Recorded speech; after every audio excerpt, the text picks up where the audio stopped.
Bonsoir à tous. Donc moi, je vais vous parler de rental de NFT et je vais essayer de vous faire un retour d'expérience. On a buildé 2 protocoles. Alors, c'est, je vais essayer de pas trop rentrer dans la technique et de vous donner quelques clés si jamais vous buildez un jeu sur la blockchain et que vous souhaitez ajouter du rental. Je vais essayer de vous donner quelques astuces utiles pour vous. Quelques mots sur Comet. On a fait 2 jeux.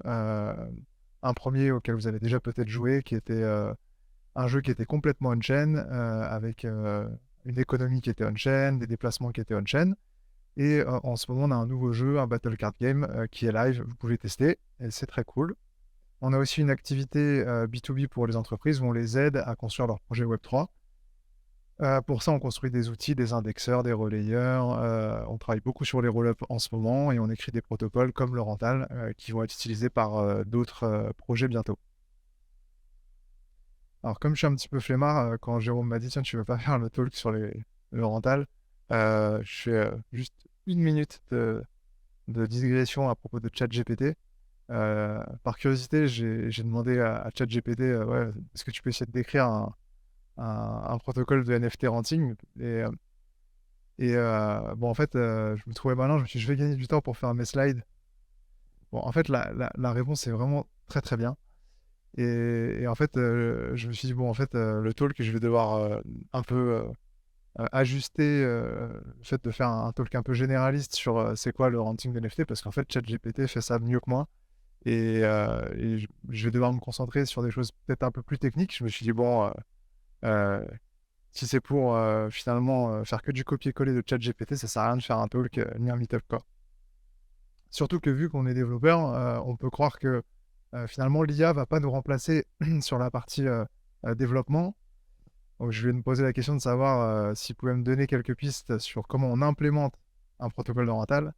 Et en fait, là aussi, ChatGPT est très pertinent. Donc, je vous invite à lire les réponses si vous voulez.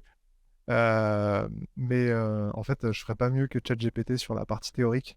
Donc, en fait, je vais me concentrer sur un retour d'expérience parce que sur la partie théorique, malheureusement, je peux vous faire 20 minutes de pourquoi en théorie c'est bien de faire un protocole de renting, mais posez juste la question à ChatGPT et vous allez voir, franchement, impossible de faire mieux, quoi. J'ai pas fini mon talk. Donc, il y a plusieurs façons de faire. Il y a plusieurs façons de faire. Il y a différentes EIP qui coexistent. Aujourd'hui, il n'y a pas vraiment un standard comme le RC20 ou le RC721 pour le rental de NFT. Les différentes approches qui existent, c'est un contrat où en fait le propriétaire d'un NFT et le locataire vont juste se registrer en disant ok, j'ai loué enfin un tel possède ce NFT. C'est la première version qu'on avait fait d'ailleurs. Petit bonjour à Tanguy qui est dans la salle, qui avait écrit la première version du protocole qui était basée sur cette idée. De plus en plus, on voit émerger des smart wallets avec des permissions où en fait on, on met le NFT dans un smart wallet comme un Gnosis Safe et ensuite on donne à des droits d'usage du NFT. Donc la personne peut par exemple jouer avec le NFT, mais elle ne peut pas le transférer, elle ne peut pas le vendre. Et nous, on a tenté une autre approche, une approche où on fait des carbon copies ou des clones des NFT, et je vais un peu vous détailler comment on fait ça et pourquoi on a fait comme ça. Je voulais aussi signaler deux sociétés avec qui on en échange beaucoup, qui eux sont vraiment spécialisés dans écrire un protocole de rental. Et donc, on échange beaucoup sur les différentes approches. Si vous voulez voir une autre approche que celle que je vous présente ce soir, ces deux sociétés ont fait aussi un protocole qui a une approche différente et qui est aussi intéressant.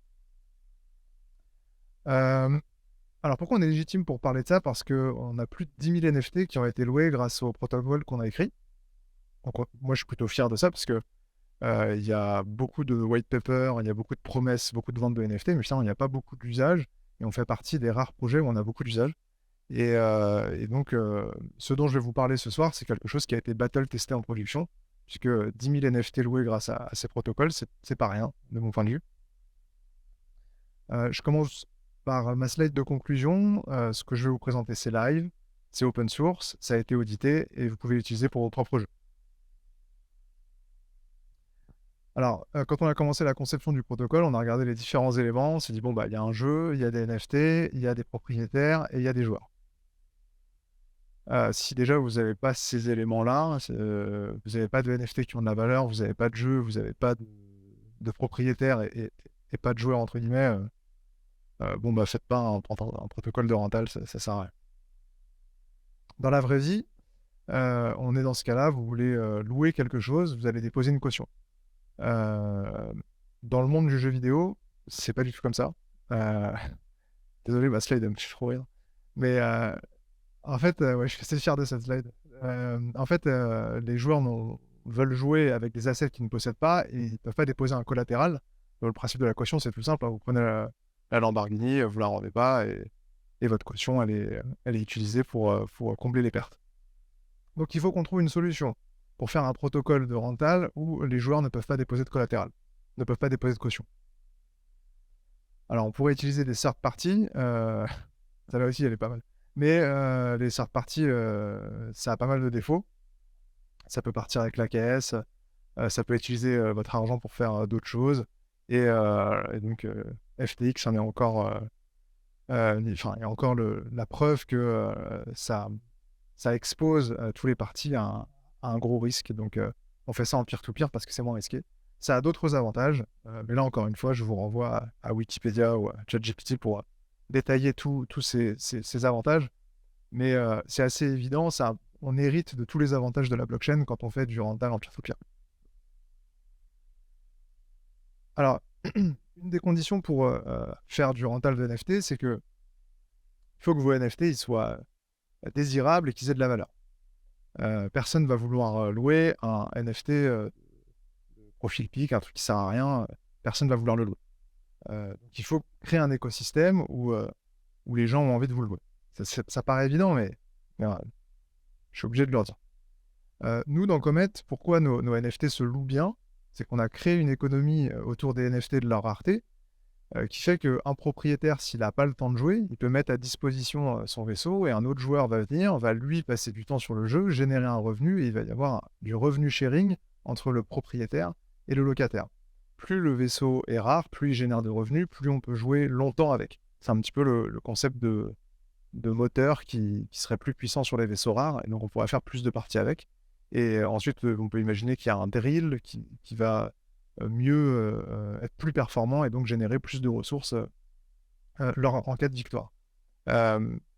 Donc, il faut vraiment, si vous voulez faire du rental, pensez votre économie pour que vos NFT aient de la valeur et sinon, ça ne peut pas prendre.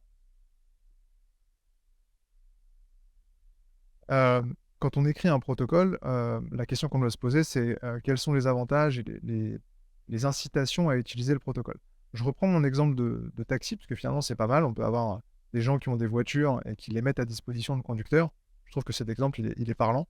On peut avoir des propriétaires de voitures qui savent pas conduire, qui n'ont pas le temps, ou en fait qui font ça vraiment par pur investissement. Sur Comet, on a pas mal de gens qui ont acheté des vaisseaux et qui n'avaient pas du tout l'intention de jouer avec. Ils les ont achetés dès le départ comme un investissement. De l'autre côté, on a des joueurs qui ont du skill, qui eux peuvent jouer pendant 20 heures par jour, qui connaissent très bien le jeu, qui sont passionnés, qui connaissent toutes les mécaniques. Et donc, il faut qu'on trouve un protocole qui réponde à toutes ces motivations.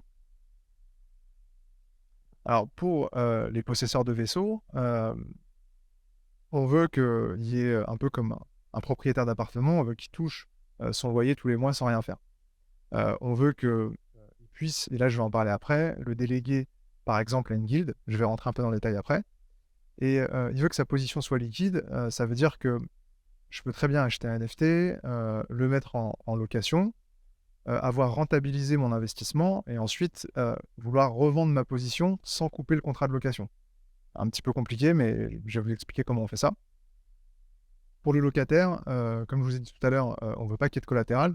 On n'est pas en train de faire un crédit avec du collatéral comme sur AAV ou ce genre de protocole. Là, on emprunte un NFT sans déposer de collatéral. On veut que ça puisse... je veux une espèce de marketplace où je vois toutes les offres de rental disponibles, que je puisse les comparer, que je puisse les filtrer, que je puisse les chercher et souscrire immédiatement et jouer avec mon nouveau vaisseau. Encore une fois, pour le cas des guildes, je vais pouvoir le sous-louer.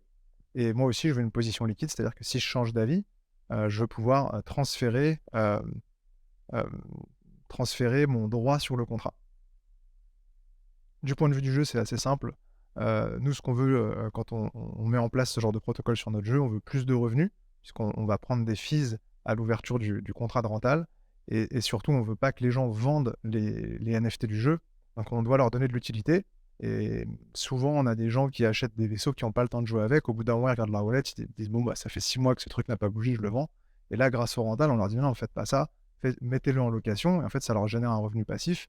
Ça évite que les gens les vendent et donc ça maintient un floor price qui est intéressant pour le projet. Le 2e aspect qui est hyper important, c'est qu'aujourd'hui, nous, nos vaisseaux, ils valent assez cher. Je crois que ça doit être entre 150 et 200 le vaisseau le moins cher. Heu, Forcément, quand on a des nouveaux joueurs qui arrivent, on ne peut pas leur demander de payer ça et donc on les renvoie vers les offres de location en disant: «Mais pour quelques euros, vous allez pouvoir louer un vaisseau et commencer à jouer et tester les mécaniques du jeu». Alors les guildes, vous pouvez les voir comme des sélectionneurs, c'est-à-dire que leur valeur ajoutée aujourd'hui dans l'écosystème, c'est d'identifier quels sont les joueurs les plus performants. Heu, on pourrait même les appeler guild managers parce que, enfin, guild, on imagine que c'est, toute une organisation, mais généralement, c'est une personne qui va, être un intermédiaire qui va, hem, louer un NFT, et l'affecter à un joueur, surveiller ses performances et s'il est pas performant, il va lui reprendre le vaisseau et l'affecter à quelqu'un d'autre. Donc sa valeur ajoutée, elle est vraiment à dire: «OK, je vais pas, j'ai pas de capital pour acheter une flotte de vaisseaux.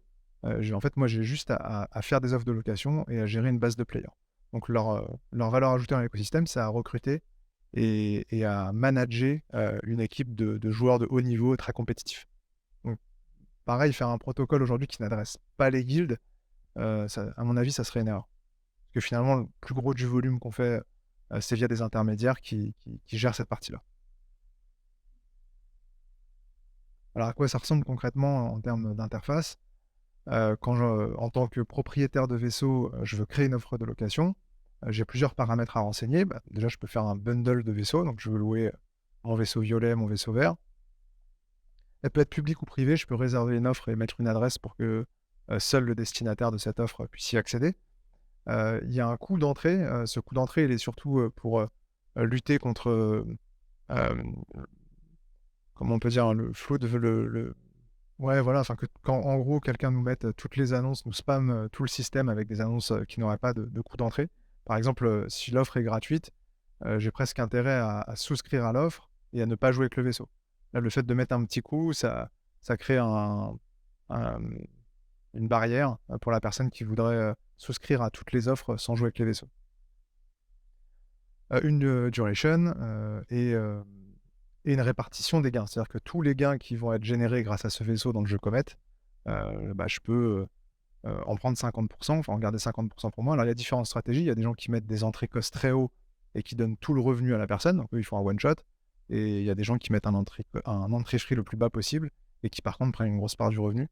Heu, ça dépend de la stratégie, du locataire et du joueur. Ça dépend des moments, ça dépend, de la philosophie de chacun. Sachant qu'une fois que la période est terminée, tant qu'un des 2 parties ne renonce pas, enfin, ne déclenche pas la fin du contrat, le contrat continue.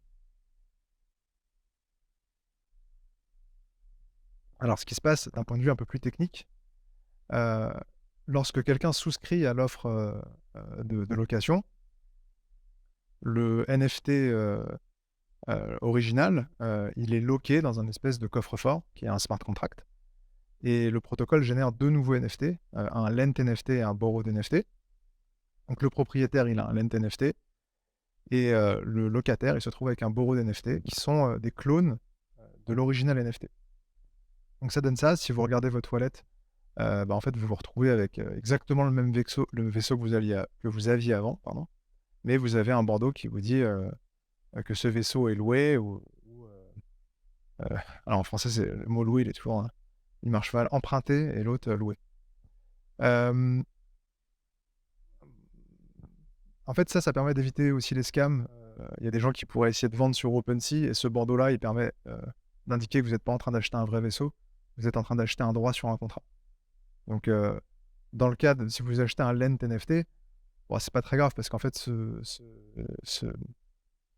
ce NFT-là, représente votre droit en tant que propriétaire et le propriétaire, il a le droit sur le contrat à la fin de récupérer son NFT.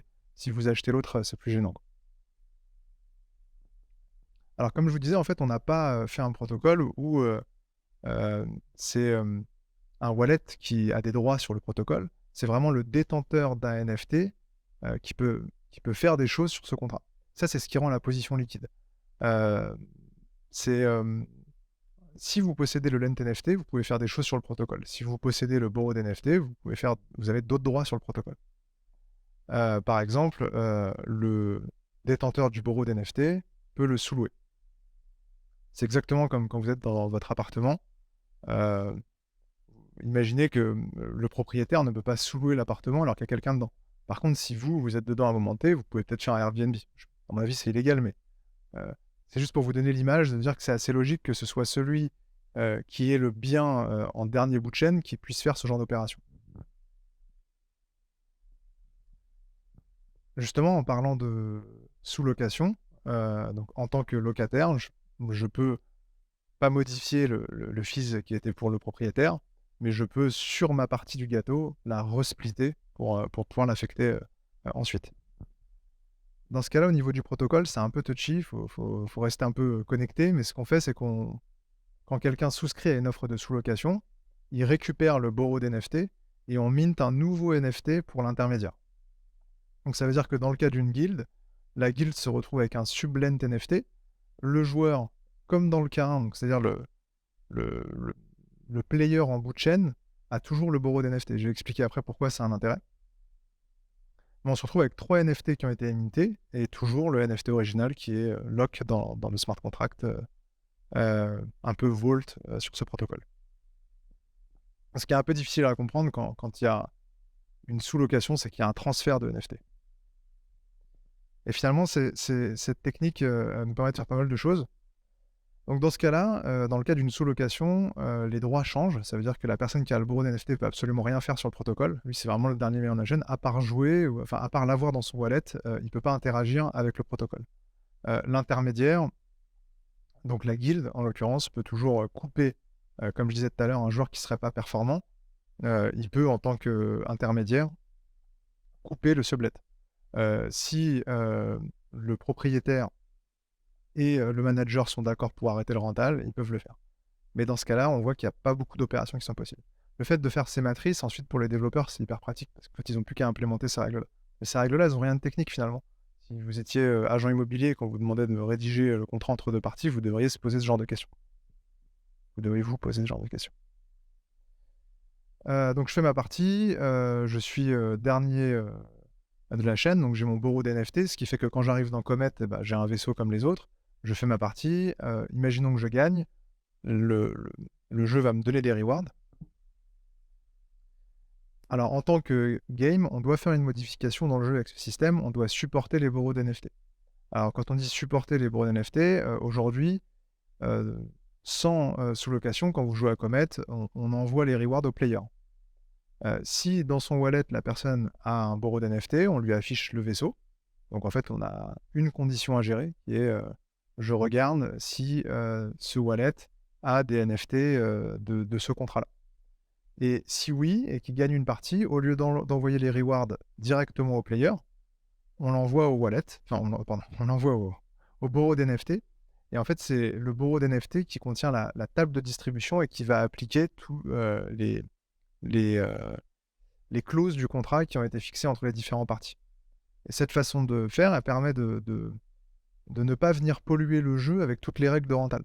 On a voulu, faire un protocole où le jeu, enfin, où en tout cas il y a un minimum de modifications, dans le jeu.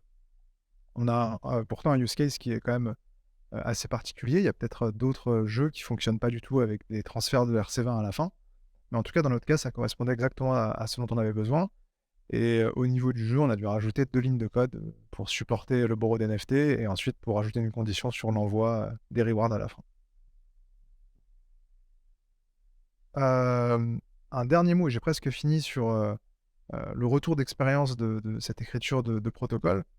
Hem, Finalement, on est à peu près 5 à avoir travaillé dessus, sachant qu'il y a vraiment 2 personnes qui ont écrit du code Solidity et je voulais vous faire prendre conscience qu'écrire, des protocoles, tels que le rental ou des protocoles qui permettent de faire des marketplaces ou du crafting, on a fait un protocole de crafting aussi cette année.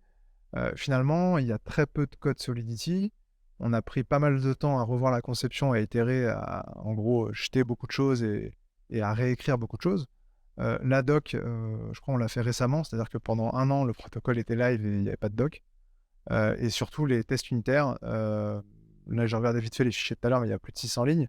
En fait, on a tous les cas de matrices que je vous ai montré précédemment, il a fallu les tester et en fait, ça prend beaucoup plus de temps d'écrire les tests que d'écrire le code Solidity qui finalement est très simple. Une fois que les matrices sont bien faites, une fois que la conception est OK, le code Solidity, il est assez naturel et il s'écrit assez facilement. Par contre, le code coverage, vous êtes obligé de le faire parce que si vous, faites évoluer votre protocole et que vous n'avez pas ce filet de sécurité, vous êtes absolument certain d'introduire des régressions, quoi. Donc finalement, le petit retour d'expérience intéressant, c'est que sur l'écriture du Rental Protocol, on a passé beaucoup plus de temps à écrire des tests qu'à écrire du code Solidity.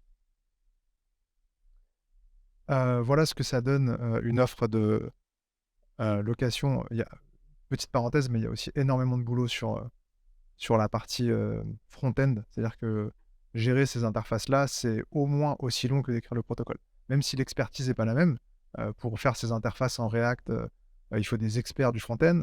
Ensuite, il faut un layer entre la blockchain, heu et le front-end parce qu'en fait, il y a beaucoup trop de données, donc vous pouvez utiliser The Graph. Nous, on est arrivé aux limites de ce qu'on peut faire avec The Graph. On a dû développer nos propres outils pour pouvoir avoir ce genre d'interface qui répondent rapidement et qui soit jamais en décalage avec, qu'il y ait jamais de désynchronisation entre, des outils comme The Graph et la réalité de la chaîne.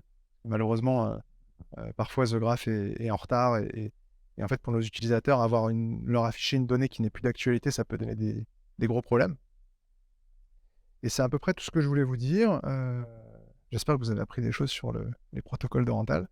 Un dernier petit mot sur ce qu'on fait en ce moment. Il y a le jeu qui est live.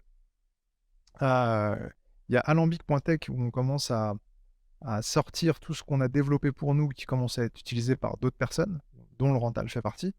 Et il y a aussi boiler.gg qui est un bot Discord qui lui aussi utilise des couches d'infrastructure qu'on a développées à la base pour Battle et qui maintenant sont de alambic.tech.